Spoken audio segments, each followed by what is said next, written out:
మేము port బ్లెయిర్‌లో Ross island మరియు north బే island చూడ్డానికి వెళ్ళాము. కానీ అక్కడ వెళ్ళాక మాకు అన్‌ఎక్స్‌పెక్టెడ్ ఎక్స్‌పీరియన్స్ జరిగింది. బోట్ బుకింగ్ నుండి ఐలాండ్ విజిట్ వరకు కొన్ని సర్ప్రైజింగ్ థింగ్స్ తెలిసాయి. మీరు అండమాన్ ట్రిప్ ప్లాన్ చేస్తున్నారు అంటే ఈ వీడియో కంపల్సరీగా చూడండి. డే 2లో మేము పోర్ట్ బ్లెయిర్ నుండి రాస్ ఐలాండ్ మరియు నార్త్ బే ఐలాండ్ చూడడానికి బోట్ ట్రిప్ ప్లాన్ చేసుకున్నాము. ఇప్పుడు టైం వచ్చేసి 9:30 అవుతుంది. మేము ఆల్రెడీ 10:30 బోట్ రైడ్కి ఆన్లైన్లో బుక్ చేసుకున్నాము. మేము టూ ఐలాండ్స్కి కలిపి పర్ హెడ్ అరౌండ్ 850 పడింది. మీరు ఈ వీడియో కంప్లీట్గా చూడండి, ఎందుకంటే కొన్ని ఇంపార్టెంట్ టిప్స్ కూడా షేర్ చేస్తాను. ఇప్పుడు మనము బోటింగ్ పాయింట్కి అయితే వచ్చేసాము. ఇది మేమున్న ప్లేస్కి చాలా దగ్గరలోనే ఉంది. ఇక్కడ వచ్చేసి మేము ఇక్కడికి వచ్చే ముందు రోజు నైటే బుక్ మై బోట్ అనే వెబ్సైట్లో టికెట్స్ బుక్ చేసుకున్నామన్నమాట. టికెట్స్ బుక్ చేసుకుంటే అక్కడ ఉన్న టైమింగ్స్ 9:30, 10:30, 11 అలా ఉన్నాయి. మేము 9:30 బోట్కేమో బుక్ చేసుకున్నాము. బుక్ చేసుకున్నాక నెక్స్ట్ డే ఇక్కడికి బోటింగ్ పాయింట్కి అయితే వచ్చేసాము. ఇక్కడ వచ్చేసి మేము ఆన్లైన్లో బుక్ చేసుకున్నందుకో ఏమో కరెక్ట్గా తెలియదు, కానీ మాకైతే చాలా పెద్ద బోట్లో అయితే సీటింగ్ ఇచ్చారనమాట. మేము 9:30కి రీచ్ అవుతే మేము బోట్ ఎక్కి బోట్ కదిలేసరికి 12 అయింది. చాలా టైం వేస్ట్ అయినట్లు అయితే అనిపించింది. కాబట్టి మీరు డైరెక్ట్గా వెళ్ళి టికెట్స్ బుక్ చేసుకుంటే చాలా బెటర్ అని నేను అనుకుంటున్నాను. ఎందుకంటే అక్కడ మాతో చాలామంది వచ్చిన వాళ్ళు అక్కడే బోటింగ్ బుక్ చేసుకొని చిన్న బోట్లో అయితే వెళ్ళిపోయారు. చిన్న బోటు 10 మెంబర్స్ అలా పడతారనమాట. మీరు ఒకవేళ డైరెక్ట్గా వెళ్ళి అక్కడ మీకు ఒక చిన్న బోట్ కావాలి అని చెప్పేసి పర్టికులర్గా అడిగితే బెటర్ అని నాకు అనిపించింది. అదైతే చాలా ఫాస్ట్గా 10 మెంబర్స్ ఎక్కగానే వెళ్ళిపోవచ్చు. 5 మినిట్స్లో రాస్ ఐలాండ్కి అయితే వెళ్ళిపోవచ్చు. అక్కడ 1 అవర్ టైం స్పెండ్ చేయొచ్చు అనమాట. మీకు ఎక్కువ ఇలా 12 వరకు వెయిట్ చేయాల్సిన అవసరం ఉండదు. 9:30కి వెళ్తే ఒక 10 లోపు మీ బోట్ ఫిల్ అయిపోతుంది.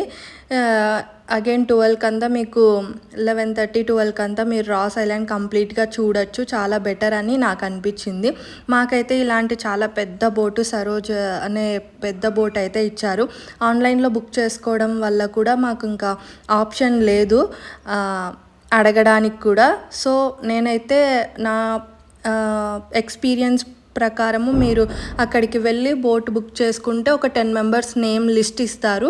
వాళ్ళు వచ్చి ఒక గైడ్ వచ్చి మిమ్మల్ని పిలిచి లేదంటే మీకు కాల్ చేసి తీసుకెళ్తారనమాట. కాబట్టి మీరు డైరెక్ట్గా వెళ్ళి బోట్ బుకింగ్ చేసుకోండి. పర్టికులర్గా చిన్న బోట్ కావాలని అడగండి. తర్వాత ఇప్పుడైతే మనము రాస్ ఐలాండ్కి అయితే వచ్చేసాము. రాస్ ఐలాండ్ గురించి మనము హిస్టరీ తెలుసుకుందాము. రాస్ ఐలాండ్నే ఇప్పుడు నేతాజీ సుభాష్ చంద్రబోస్ ఐలాండ్ అని కూడా అంటారు. ఇక్కడ ఎంట్రీ అవ్వగానే జపనీస్ బంకర్ కనిపిస్తుంది అనమాట. ఇక్కడ మీకు ఒక టికెట్ కౌంటర్ కనిపిస్తుంది కదా, అక్కడ మీరు ఎంట్రీ టికెట్ తీసుకోవాలి. పర్ హెడ్ 30 రూపీస్ ఉంటుంది అనుకుంటాను. ఎంట్రీలోనే ఇలా మీకు జింకలు అయితే కనిపిస్తాయి, చాలా ఫ్రీగా తిరుగుతూ ఉంటాయి అన్నమాట. ఇక్కడ ఇంపార్టెంట్ విషయం ఏంటంటే మీరు వాటికి ఫీడ్ చేయకూడదు. అక్కడ ఉన్న స్టాఫ్ వచ్చేసి మిమ్మల్ని గట్టిగా అడుస్తారనమాట ఒకవేళ మీరు తెలియకుండా ఫీడ్ చేస్తే. కాబట్టి ఫీడ్ మాత్రం అస్సలు చేయకండి. ఈ రాస్ ఐలాండ్ అనేది one of the most famous historical place near port Blair అనమాట. ఇది చాలా చిన్న island but very rich history అనమాట, బ్రిటిష్ కొలానికల్ పీరియడ్ నుంచి. ఇప్పుడు రాస్ ఐలాండ్ లొకేషన్ వచ్చేసి పోర్ట్ బ్లెయిర్ నుండి 2 కిలోమీటర్స్ ఉంటుంది. బోట్ జర్నీ 5 to 10 మినిట్స్ ఉంటుంది అన్నమాట జెట్టి నుంచి. ఇది ఇక్కడ నుంచే మీరు నార్త్ బే ఐలాండ్కి కూడా వెళ్ళొచ్చు అన్నమాట. రాస్ ఐలాండ్లో మీకు బగ్గీ రైడ్ కూడా బుక్ చేసుకోవచ్చు. పర్ హెడ్ 100 రూపీస్ ఛార్జ్ చేస్తారు. ఇంపార్టెంట్ విషయం ఏంటంటే క్యాష్ క్యారీ చేయండి. ఎందుకంటే మీరు క్యాష్ 100 రూపీస్ 200 క్యారీ చేస్తే ఫాస్ట్గా టికెట్ తీసుకోవచ్చు. ఎందుకంటే అక్కడ ఒక లైన్ ప్రాసెస్ అలా చాలా రష్గా ఉంటుంది, చాలా కష్టం అనమాట మీరు చేంజ్ కోసం వెయిట్ చేస్తూ ఉంటే. కాబట్టి 200 రూపీస్ అలా పర్ హెడ్ మీరు ఎంతమంది ఉంటే అంత క్యాష్ డైరెక్ట్గా తీసుకెళ్ళండి, చాలా బెటర్ అనమాట. మేము వెళ్ళినప్పుడు చాలా రష్ ఉంది, ఇంకా బగ్గీస్ అవైలబుల్ లేవు, 30 మినిట్స్ వెయిట్ చేయమన్నారు. కానీ మా బోట్ వాళ్ళు ఇచ్చిన టైమింగ్ వచ్చేసి 1 అవరే. సో మేము బగ్గీ అయితే తీసుకోలేదు, 1 అవర్లో 30 మినిట్స్ వేస్ట్ అవుతుంది. కానీ బై వాక్ అనేది చాలా బాగుంది ఎక్స్పీరియన్స్, బగ్గీ కంటే కూడా బై వాక్ చాలా బెటర్ అని నేను అనుకుంటున్నాను. బగ్గీ వాళ్ళు అన్ని చోట్లకి తిప్పారంట, బయట నుంచి అన్నీ చూపిస్తారు. సో మీరు దగ్గరికి వెళ్ళి ఎక్స్పీరియన్స్ చేసే ఛాన్స్ ఉండదు, అందరితో కలిసి బగ్గీలో కూర్చొని జస్ట్ చూడాలి అంతే అన్నమాట. కానీ మాకు బగ్గీ అవైలబుల్ లేకపోవడం వల్ల తెలిసింది ఏంటంటే నడుచుకుంటూనే చాలా బాగుంది, 1 అవర్ కరెక్ట్గా సరిపోతుంది అనమాట. ఇది ఏంటంటే మన పాత 20 రూపీస్ నోట్ వెనకల ఉండే ఒక ప్లేస్ అనేది ఈ రాస్ ఐలాండ్లో ఉంటుంది, చాలా బాగుంటుంది అనమాట. చాలా చాలా బాగుంది అసలు అయితే ఆ ప్లేస్. మేము వెళ్ళినప్పుడు ఈ వీడియోలో చూపిస్తాను మీకు ఆ ప్లేస్ కూడా.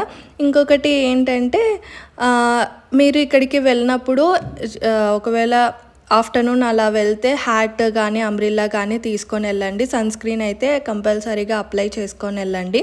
బ్రిటిష్ పీరియడ్లో రాస్ ఐలాండ్ చాలా ఇంపార్టెంట్ అడ్మినిస్ట్రేటివ్ సెంటర్ అనమాట. బ్రిటిష్ ఆఫీసర్స్ ఇక్కడే స్టే చేశారు, వాళ్ళ కోసం bakery, swimming pool, church, market area అన్ని ఫెసిలిటీస్ ఇక్కడే బిల్డ్ చేసుకున్నారనమాట. ఇక్కడ స్టేజ్ కూడా ఉంది, నాకు తెలిసి ఈవినింగ్ టైంలో ఇక్కడ లైట్ షో వేస్తారని అనుకుంటున్నాను. మేము ఐలాండ్లో అలా ఒక రౌండ్ వేసుకొని వచ్చామన్నమాట. ఇది వచ్చేసి చర్చ్ అయితే ఇలా ఉంది, చాలా బాగుంది చూడడానికి. కానీ ఈ చెట్లు అనేటివి మొత్తం చెట్లతో మొత్తం నిండిపోయిందనమాట, రూట్స్ అన్నీ బయటికి కనిపిస్తున్నాయి, అంత పాతగా అయిపోయిందనమాట. చూడ్డానికైతే చాలా బాగుంది. రాస్ ఐలాండ్ అంటే డెఫినెట్లీ ఎక్స్పీరియన్స్ చేయాలి మీరైతే ఖచ్చితంగా. అలాగే 1943లో సుభాష్ చంద్రబోస్ ఇక్కడికి విజిట్ చేశారనమాట. ఇక్కడ నుంచే హోస్టెడ్ ఇండియన్ నేషనల్ ఫ్లాగ్ కూడా హోస్ట్ చేశారు. 2018లో government of India officially renamed Ross island as Netaji Subhash Chandrabose island అని చేసింది. ఇక్కడ వైల్డ్ లైఫ్ వచ్చేస్తే రాస్ ఐలాండ్లో మీరు deers, peacocks, rabbits and many birds అయితే చూడొచ్చు. మాకైతే డీర్స్ అండ్ పికాక్ అయితే కనిపించలేదు, కానీ ఆ సౌండ్స్ అయితే వినిపించాయి. కానీ కొంతమంది అయితే చూసారనమాట పికాక్స్, చాలా బాగున్నాయి. ఇది బెస్ట్ టైం టు ఎక్స్ప్లోర్ చేయడానికి 1 అవర్ కరెక్ట్గా సరిపోతుంది. ఫొటోస్ తీసుకోవడము, వైల్డ్ లైఫ్ని చూడడము, అలాగే సీని ఎంజాయ్ చేయడము చాలా బాగుంటుందన్నమాట. అక్టోబర్ టు ఏప్రిల్లో విజిట్ చేస్తే చాలా బాగుంటుంది. మార్నింగ్ ట్రిప్స్ అనేటివి చాలా బెటర్ అనమాట. ఇక్కడ మీరు అయితే ఇక్కడ కొంచెం ఒక 2-3 స్టాల్స్ ఉన్నాయి, ఫుడ్ అంటే ఫ్రూట్స్ ఉన్నాయన్నమాట, 2-3 స్టాల్స్, అంతకుమించి ఏం లేవు. మీరు క్యాష్ క్యారీ చేయండి, లేదంటే నెట్వర్క్ అయితే చాలా స్లోగా ఉంది కానీ వర్క్ అవుతుంది అనమాట. మేమైతే ఆన్లైన్లో పే చేసాము. ఇంకొకటి వచ్చేసి ఇక్కడ నుంచి మనము ఇప్పుడైతే రాస్ ఐలాండ్కి కంప్లీట్ అయిపోయింది. మరి అందరూ వచ్చేసరికి అరౌండ్ ఒక 20 మినిట్స్ అలా పడిందనమాట. దాని తర్వాత ఇప్పుడు మనము బోట్లో నార్త్ బే ఐలాండ్కి అయితే వెళ్తున్నాము. మీరు ఓన్లీ రాస్ ఐలాండ్ ఒక్కటే తీసుకోండి, నార్త్ బే ఐలాండ్ అయితే స్కిప్ చేయండి, అస్సలు అవసరం లేదు. ఎందుకంటే వాటర్ యాక్టివిటీస్ చేసే వాళ్ళు మాత్రమే నార్త్ బే ఐలాండ్కి వస్తారు. నార్త్ బే ఐలాండ్ చూడడానికి ఇలానే ఉంటుంది, ఇంతే, ఇక్కడి నుంచి ఏమీ లేదనమాట. అక్కడ స్టాల్స్ ఉంటాయి, ఫుడ్ స్టాల్స్, రెస్టారెంట్స్ ఉంటాయి, ఇంకా వాటర్ యాక్టివిటీస్ రిలేటెడ్ ఉంటాయన్నమాట. ఇక్కడ షాప్స్ ఉంటాయి అంతే. మీరు కొనడము, వాటర్ యాక్టివిటీస్ చేయడము, ఫుడ్ తినడం తప్ప అక్కడ ఏం చేసేకేం లేదు. కాబట్టి వాటర్ యాక్టివిటీస్ నేను సజెస్ట్ చేసేది హ్యావ్లాక్లో చాలా చాలా బాగుంటుంది. ఆ ఎలిఫెంటా బీచ్లో ఇక్కడైతే అస్సలు నా ఎక్స్పీరియన్స్, నా ఒపీనియన్ అంటే అస్సలు ఎంటర్టైనింగ్గా లేదనమాట. ఆన్లైన్లో బుక్ చేసుకోవడం వల్ల అందరికీ కలిపి ఒకే బోట్ ఇచ్చారేమో అని నేను అనుకుంటున్నాను. కాబట్టి ఆన్లైన్లో బుక్ చేసుకోకుండా డైరెక్ట్గా వెళ్ళి స్మాల్ బోట్ ప్రిఫర్ చేసి వెళ్ళండి. ఇంకొకటి, నార్త్ బే ఐలాండ్లో చూడడానికి ఏమీ లేదు, స్కిప్ చేయండి. మీరు ఒక 400 రూపీస్ సేవ్ చేసుకోవచ్చు అనమాట. వెరీ వెరీ ఇంపార్టెంట్ విషయం ఇది. నేను ఎన్ని వీడియోస్ చూసినా ఎవరూ చెప్పలేదు నార్త్ బే ఐలాండ్, అందరు రెండు కలిపి తీసుకొని వెళ్ళారు. కానీ వాటర్ యాక్టివిటీస్ కోసం ఒక్కటే నార్త్ బే ఐలాండ్ అని అయితే ఎవరూ చెప్పలేదు. కాబట్టి వాటర్ యాక్టివిటీస్ ఎలిఫెంటా బీచ్లో చేయండి. ఇక్కడ వచ్చేసి స్కిప్ చేసేయండి. ఓన్లీ రాస్ ఐలాండ్కి మాత్రమే తీసుకోండి. ఎంజాయ్ చేసి వెనక్కి వచ్చేసేయండి. తర్వాత వచ్చేసి మేము 3 అవర్స్ వెయిట్ చేసామన్నమాట. ఆ 3 అవర్స్లో మేము వేరే ఐలాండ్కి వెళ్ళిన బాండు, ఇంకా చాలా రెడ్ స్కిన్ ఐలాండ్ అని, జాలీ బే ఐలాండ్ అని ఇలా ఉన్నాయి. ఆ వాటికి వెళ్ళినా కొంచెం బాగుండేమో అని నాకు అనిపించింది పర్సనల్గా. ఒకవేళ మీకు ఖచ్చితంగా వెళ్ళాలనుకుంటే వెళ్ళండి, లేదంటే లేదు. దాని తర్వాత మేము రిటర్న్ అయ్యేసరికి 4:30 అయిపోయిందనమాట. మార్నింగ్ 9:30కి స్టార్ట్ చేస్తే 4:30 అయ్యింది. దాని తర్వాత ఇక్కడ మేము ఫస్ట్ మన ఫ్లాగ్ని, ఇండియన్ ఫ్లాగ్ని ఫస్ట్ హోస్ట్ చేసిన ప్లేస్కి అయితే వచ్చేసాము. అదే 1943 first try colour hosting in India అని అయితే మెన్షన్ చేసింటారు. ఈ స్పాట్ అయితే చాలా చాలా బాగుందన్నమాట. డెఫినెట్గా విజిట్ చేయాల్సిన ప్లేస్. నా హస్బెండ్ తేజ్ బర్త్డేకి ఈ స్పాట్లో ఉండడం చాలా చాలా బాగా అనిపించింది. దాని తర్వాత మేము నెక్స్ట్ డే రిటర్న్ అయిపోయాము. మేమైతే ఎర్లీ మార్నింగ్ 4:30కి అయితే ఎయిర్పోర్ట్ రీచ్ అయ్యామన్నమాట. Veer Savarkar international airport in Port Blair. ఇక్కడి నుంచి అయితే ఇంకా మాకు ఎయిర్పోర్ట్ అయితే చాలా బాగుంది, చిన్నదన్నమాట. ఇక్కడ మేము ఎర్లీగా వెళ్ళినా కూడా వాళ్ళు టికెట్ కౌంటర్ ఇది ఓపెన్ చేసేసరికి అరౌండ్ 5:30 అయ్యిందనమాట. వాళ్ళు ఎవరూ రాలేదు. మేబీ టైమింగ్స్ అంతే ఏమో. మనము ఎలాగైనా 1 or 2 అవర్స్ ముందే వెళ్తాం కదా మన టైమింగ్స్ని బట్టి. 6:30 అంటే మేము 4:30కి వెళ్ళాము. వీళ్ళు వచ్చేసరికి 5:30 అలా అయింది. కానీ రష్ ఏం ఎక్కువ లేరు కాబట్టి స్టార్టింగ్లోనే అయిపోయిందనమాట. ఇలా అయితే అక్కడ కొంచెం ఫుడ్ తినేసి ఫ్లైట్ అయితే ఎక్కేసాము. చాలా బాగా అనిపించింది.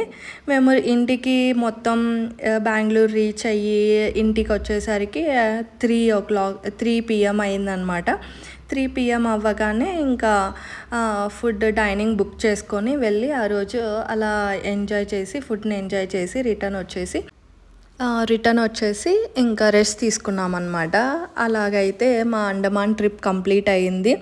ఈ వీడియో మీకు నచ్చితే, మీకు కొన్ని ఇంపార్టెంట్ పాయింట్స్ తెలిసాయి అనిపిస్తే please like, share and subscribe to our channel Siri Dharma. అలాగే మీరు సబ్స్క్రైబ్ చేసిన వెంటనే నోటిఫికేషన్స్ ఆన్లో పెట్టుకోండి. మేము ఏ వీడియో పెట్టినా మీ వరకు రీచ్ అవుతుంది. ఇంకా ఎవరైనా సబ్స్క్రైబ్ చేసుకోకపోతే please subscribe. Thank you so much and love you all. Bye bye.